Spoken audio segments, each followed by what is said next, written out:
आइए चैप्टर 6 में theorem 6.2 solve करें। थ्योरम 6.2 थ्योरम 6.1 का जस्ट कन्वर्स है। पहले इस थ्योरम को समझते हैं। यदि किसी ट्रायंगल में कोई लाइन दो साइड को एक ही रेशियो में डिवाइड करे तो वो तीसरी लाइन के पैरेलल होगी। आइए सबसे पहले तो इस स्टेटमेंट के लिए एक फिगर ड्रॉ करें और फिर ये पता लगाते हैं कि हमें प्रूफ करना क्या है। हमने एक ट्रायंगल ड्रॉ किया है ABC।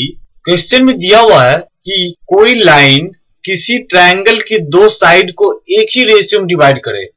मान लेते हैं कि DE कोई एक लाइन है जो इस ट्रायंगल को एक समान रेशियो यानी कि AD upon DB is equal to AE upon EC में डिवाइड करता है। तो हमें ये प्रूफ करना है कि DE पैरेलल टू BC, कि DE लाइन BC के पैरेलल होगा।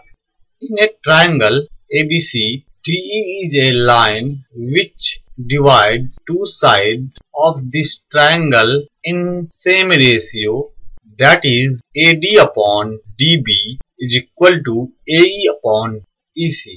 Now we have to prove that DE is parallel to BC. Triangle ABC में DE एक लाइन है जो AB और AC को सेम रेशियो में डिवाइड करता है, जो है AD upon DB is equal to AE upon EC। अब हमें ट्रायंगल में प्रूफ करना है कि DE BC के पैरेलल होगा। Assuming that DE is not parallel to BC, सबसे पहले हम ये ज्यूम कर लेते हैं कि DE BC के पैरेलल नहीं है, क्योंकि ये हमें प्रूफ करना है कि DE BC के पैरेलल होगा। तो अभी हम DE को BC के पैरेलल एज्यूम नहीं करेंगे। If DE is not parallel to BC, then draw a line DE dash which is parallel to BC। हमने इस ट्रायंगल में DE को BC की एक पैरेलल एज्यूम नहीं किया है, तो अब हमें एक लाइन ड्रॉ करते हैं DE डैश जो कि BC के पैरेलल है। इस पॉइंट को E डैश मान लेते हैं, तो लाइन DE डैश BC के पैरेलल है। फ्रॉम थ्योरम 6.1, थ्योरम 6.1 में हमने पढ़ा था कि अगर ट्रायंगल में किसी एक साइड के पैरेलल कोई एक साइड है जो कि ट्रायंगल के बाकी दोनों साइड को डिवाइड करती हो तो वो रेशियो सेम होगा, यानी कि AD upon DB is equal to AE dash upon E dash C। अपने फिगर में देखते हैं DE डैश BC के पैरेलल है, तो थ्योरम 6.1 से AD upon DB is equal to AE upon E dash C।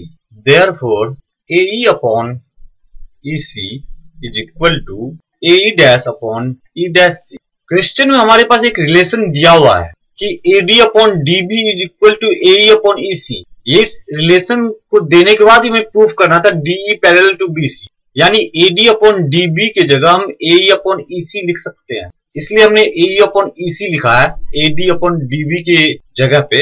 इसे हम इक्वेशन फर्स्ट मान लेते हैं। Add 1 on both side of equation 1, we get equation 1 के दोनों साइड 1 ऐड करने पे AE upon EC plus 1 is equal to AE dash upon E dash C plus 1। EC और 1 का एलसीएम EC आएगा और न्यूमरेटर में आएगा AE plus EC is equal to E dash C और 1 का एलसीएम E डैश C और numerator में आएगा AE dash plus E dash C। अब अपने फिगर में देखते हैं AE plus EC is equal to AC divided by EC is equal to AC divided by E dash। In figure, AE plus EC is equal to AE dash plus E dash C is equal to AC। हम अपने figure में देख सकते हैं कि AE plus EC AC होगा। इसी तरह AE dash plus E dash C AC होगा। AC ऐसे कैंसल हो जाएंगे, तो 1 upon EC is equal to 1 upon E dash C। Cross multiplication करने पे E dash C is equal to EC। अब हमने एक रिलेशन निकाला है E dash C is equal to E C. Figure में देखते हैं हम E dash C is equal to E C, यानी ई डैश सी, ई डैश और सी के बीच जितनी डिस्टेंस है वही डिस्टेंस ई और सी के बीच भी है, दोनों इक्वल है। This relation is possible when E and E dash must be coincide. यह केस तभी पॉसिबल है जब इस फिगर में ई डैश और ई एक ही पॉइंट पे होंगे। Hence line D E and D E dash is also be coincide. इसलिए लाइन डी ई और डी डैश भी कोइंसाइड ही होंगे, क्योंकि जब हमने पॉइंट ई और ई डैश को ही कोइंसाइड कर दिया है तो लाइन डी ई डैश और डी ई ऑटोमेटिक कोइंसाइड हो जाएंगे। और डी ई डैश को हमने पैरेलल लिया था, D E dash is parallel to B C given. ये हमने क्वेश्चन में माना था, therefore D E is parallel to B C. Proof. जब D E dash B C के पैरेलल है और डी ई एक सेम लाइन है तो डी भी पैरेलल होगा बी सी के।